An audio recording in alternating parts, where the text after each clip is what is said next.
Bienvenue sur Top Invest, la chaîne des top d'investissement. Ici, on parle essentiellement d'entreprises de qualité. Alors, je vais partager avec vous ma note d'analyse sur ARM Holding, basée sur la lecture des rapports financiers et des coûts des conférences call. Donc, on va au-delà des chiffres ici, ou bien on essaie de donner vie aux chiffres mentionnés ici sur une analyse quantitative lambda. OK? C'est une entreprise, c'est la deuxième fois que je partage une note d'analyse ici. C'est pour ça qu'on appelle ça note d'analyse numéro 2, parce que la première, elle est là, elle est disponible sur la chaîne, donc vous pouvez aller la voir ici, et les deux se suivent. Donc, sur celle-là, on avait parlé grosso modo du business model ici, etc. On avait également mentionné l'intelligence artificielle quelque part. Comme beaucoup de ses rivaux, ARM voit la demande augmenter en raison de l'intelligence artificielle et d'une plus grande attention portée à des architectures de puces spécifiques pour certaines industries au cours des dernières années. On en avait parlé, donc c'était déjà mentionné dans les rapports financiers, toute cette histoire d'intelligence artificielle. Mais maintenant, la hype tout autour doit être justifiée par un prix d'acquisition très bas. Et aujourd'hui, par exemple, pour quelqu'un qui va voir du ARM, il va se dire « Oh, j'aurais dû l'acheter à un prix assez intéressant » parce que depuis notre dernière vidéo, et d'ailleurs, ça nous permet de commencer ici, parce que c'est par là qu'on commence ici. Donc, le cours de l'action ARM Holding a presque doublé depuis notre dernière note. Donc, l'envolée au cours du cours de l'action résulte, selon moi, du faible nombre d'actions en circulation, à savoir SoftBank, qui détenait encore 90% au moment de l'introduction. Mais on va en reparler tantôt parce que juste cette raison, le fait qu'on détient 90% ici peut également être une raison suffisante ici pour l'augmentation de la volatilité sur les mois à venir. Et je vais vous dire pourquoi. Donc, la demande actuellement est forte.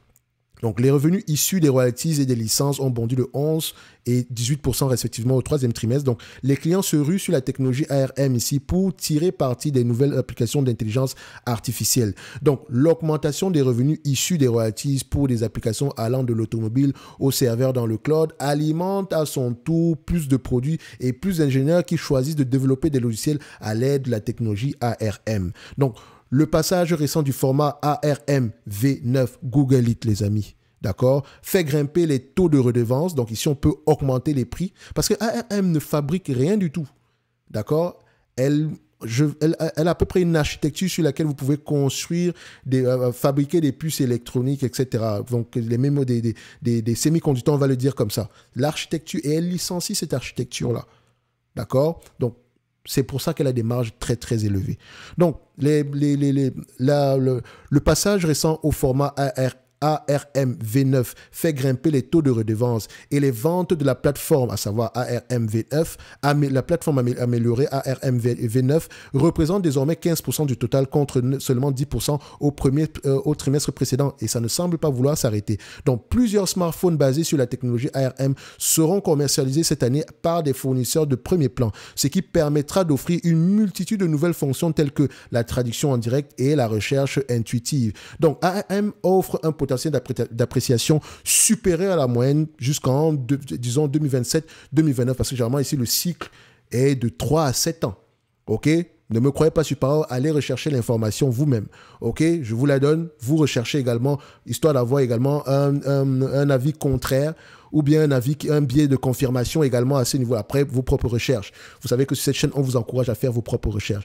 Donc, l'émergence de l'intelligence artificielle générative et l'utilisation de grands modèles de langage, à savoir les Large Language Models, techniquement, ça ne devrait même pas se traduire en français. Donc, l'utilisation aussi de LLM nécessiteront une puissance de traitement substantielle.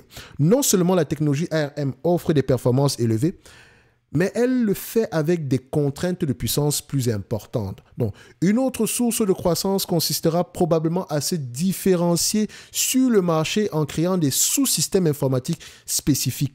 En configurant par exemple des plateformes ARM pour certaines industries. Donc l'entreprise pourra mieux servir ses clients concepteurs, ce qui lui permettra d'être plus efficace et de réduire les délais de développement les plus critiques. Ça vient du conference call. D'accord? Donc ça vous dit qu'ici qu'il y a quelque chose, la croissance elle est là.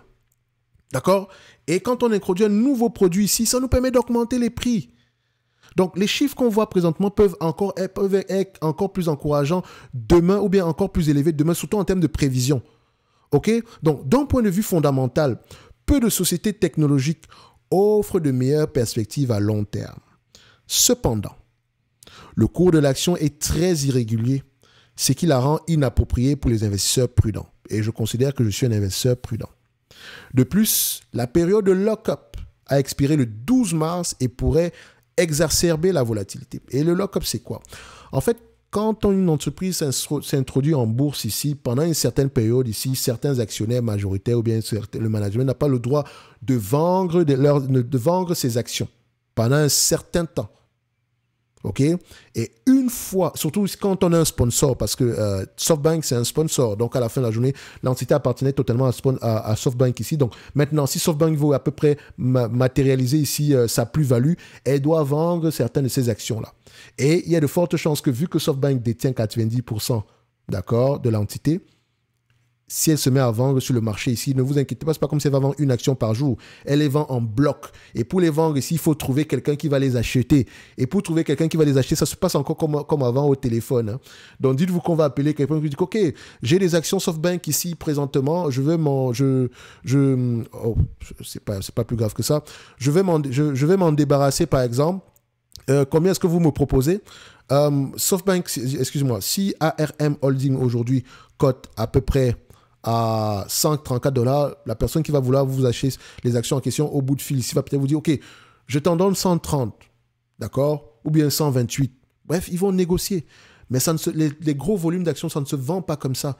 Et quand vous voulez acheter des gros volumes d'actions, ça ne s'achète pas également comme ça. Ça se passe encore au téléphone, comme avant. Il n'y a que nous encore qui pouvons nous permettre ici d'acheter des petits volumes parce qu'on ne va vraiment pas faire bouger le marché ici. Par exemple, si vous achetez en moyenne, si vous voulez à peu près acheter en une journée plus de 7 millions d'actions, ça va être difficile. Si vous voulez même trouver 2, 3, 1 million d'actions ici, vous pouvez faire littéralement bouger le prix d'une action en une journée. Donc faites attention ici. Bref. Ça peut augmenter la volatilité. Après ça, je n'en sais rien si SoftBank veut vendre ses actions ou quoi que ce soit. Ça reste ici un élément à prendre en considération. Surtout pour ceux qui pensent que les arbres montent jusqu'au ciel. Ça reste une très belle entreprise, mais attention au prix. Donc, des flux de trésorerie importants pourraient permettre de procéder à des buybacks, mais les plans d'allocation de capital ne sont pas encore fixés dans le marbre. Donc, le management n'a pas encore dit grand-chose par rapport à ça. Il y a des idées. D'accord, qui ici et là. Enfin, les investisseurs doivent noter que même des résultats solides n'empêcheront pas le PER de se contracter. Ça veut dire quoi?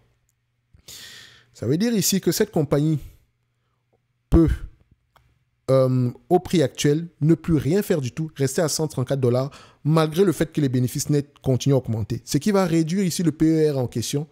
Mais en réalité, les bénéfices en question, votre prix ne va pas changer parce que le multiple de valorisation est déjà assez élevé.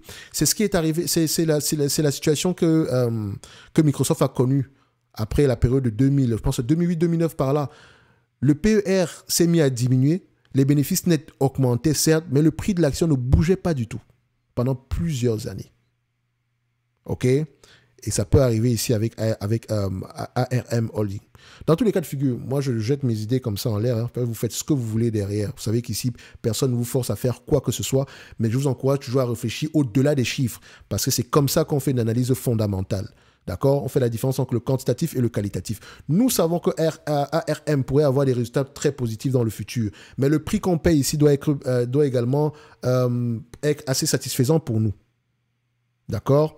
Donc, vous voyez ici qu'en termes de prévision, on s'attend ici en termes de bénéfices nets aux alentours de combien? Un bénéfice net ici, on s'attend à 2,38 $ d'ici 2027. Et en parlant de bénéfices nets, moi, je les compare directement ici avec les free cash flow. OK?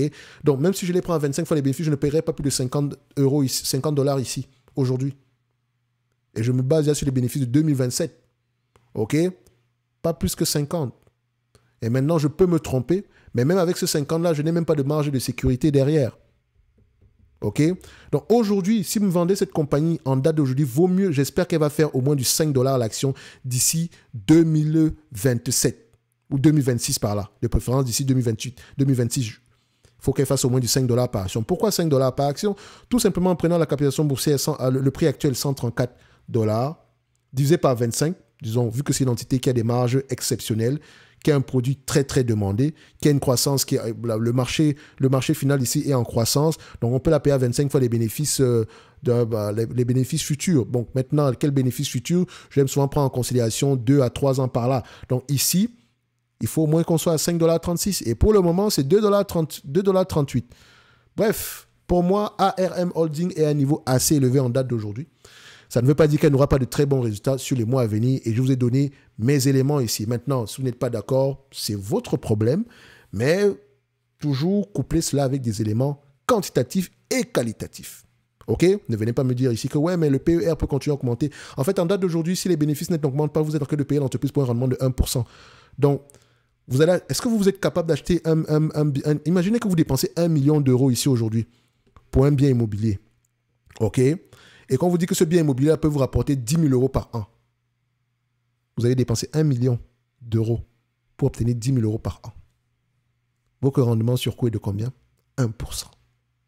1%.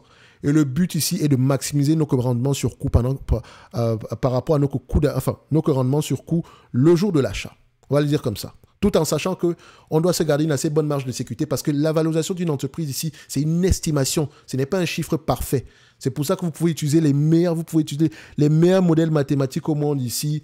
Voilà, ce n'est pas ça qui détermine la valeur de l'entité en particulier. Il faut estimer par rapport à certaines hypothèses. Moi, j'ai pris mes hypothèses, je vous les ai présentées. Je ne paye pas plus de 25 fois les bénéfices de 2027.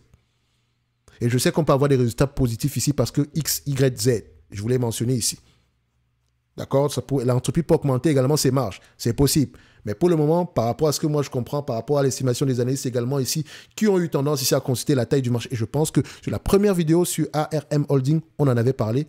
Je préfère être prudent et me limiter à du 50 euros. Et je pense que par rapport à ma première vidéo, on évolue un tout petit peu. OK? Et ça sera comme ça tant aussi longtemps, jusqu'à ce que l'entreprise nous présente un prix intéressant. Et pour les anciens de la chaîne, vous savez que toutes les entités ici ont tendance, tôt ou tard, à vous présenter des prix intéressants. Hein, Tesla? Bonjour. On pourrait continuer à citer. D'accord? La patience est une vertu et ça paye toujours. Donc, un like, un abonnement, un commentaire, ça fait toujours plaisir. N'oubliez pas, pour ceux qui veulent nous retrouver dans les notes d'analyse ici, le lien est dans la description de la vidéo. Et on se donne rendez-vous sur la prochaine. Merci. Bye.